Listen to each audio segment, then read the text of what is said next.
Grooveshark CEO Sam Tarantino joins us now from New York. And Sam, I'm so glad you're here. I have a lot of friends who love your service, but there are a lot of other options out there. Pandora, which just IPO'd, big fish like Apple and Google, smaller companies like Turntable FN, that's getting a lot of traction. How do you intend to stand out from the competition?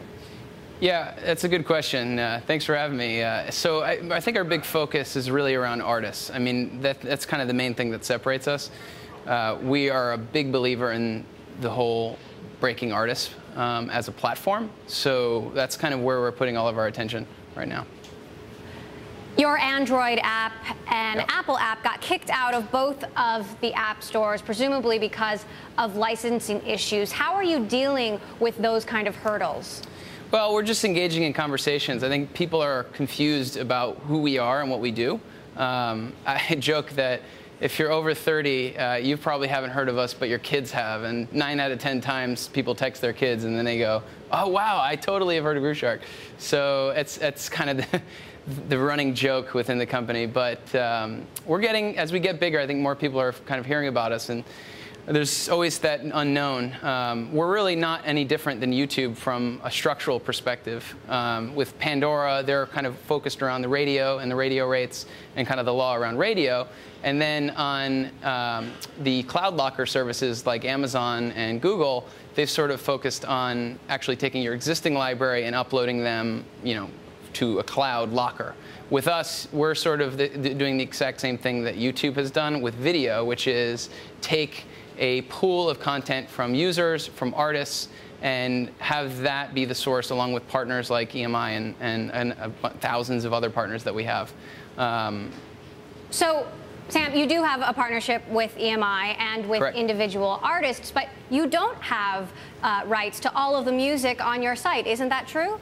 Yeah, and so we have to constantly abide by the DMCA takedown procedures and other procedures that the DMCA provides. I mean, the big challenge, I think, that needs to be understood with on-demand content and user source content in general, whether that's Flickr with photos, or whether that's YouTube with videos, or whether that's us with music, is it's an incredibly complex space. And what I mean by that is every artist contract is different with a label, whether that's indie or major, and the only thing that they actually own is whatever that contract allows for. So there could be a live version that a manager or a direct artist owns that is different than something that a label owns. So for us, the challenge is, who do we pay? Where do we, how do we figure out the differences? Another example is like compilation albums. There could be a best of the 60s that has, Brown Eyed Girl by Van Morrison on it, but that's the same song as Brown Eyed Girl from the original album. So for us, it's the internet, it's the same. Sam, fans may love Grooveshark, but it certainly does seem kind of like risky business. You are facing lawsuits from Sony and Universal. How do you intend to resolve those? No, we don't have a lawsuit with Sony. We have a lawsuit with Universal in the state of New York, and that's kind of where we've had to deal with that. But that's ongoing, and we're working on that. So are you trying to get rights from these labels? Are you actively liaising with them to work this out? And what goes into that? Yeah, it's a very complex situation because there's publishing rights. There's obviously publishing is something that's not talked about as often as record labels are, but there's a whole multitude of rights that you have to acquire in different territories around the world. So it's just an incredibly complex process. But we've always been open to inviting the record labels, either to our offices or to our offices here that we just opened up in New York, to engage in conversation, because ultimately we have budgeted, deals with these guys, and we're constantly growing our revenue and trying to show up to the table with something there. I mean, I remember, going to these guys when I was 19 as a kid without any product, and now here we are with an actual product, and I feel like that's where we're trying to make it compelling for them. And you do have 30 million users. All right, I want to bring in Cory Johnson, our editor-at-large, who's been looking at your business model and wondering how you guys make money. Cory? Yeah, Jay, let me ask about this, because I know that you're talking about a premium model that would presumably have a lot more in terms of gross profit. Is that how the business is planned to work? Yeah, well, there's 3 revenue sources right now: advertising, subscription, which are the 2 main ones that everyone always talks about. But those are sort of low-margin businesses that are fine, and they support the free streaming ecosystem.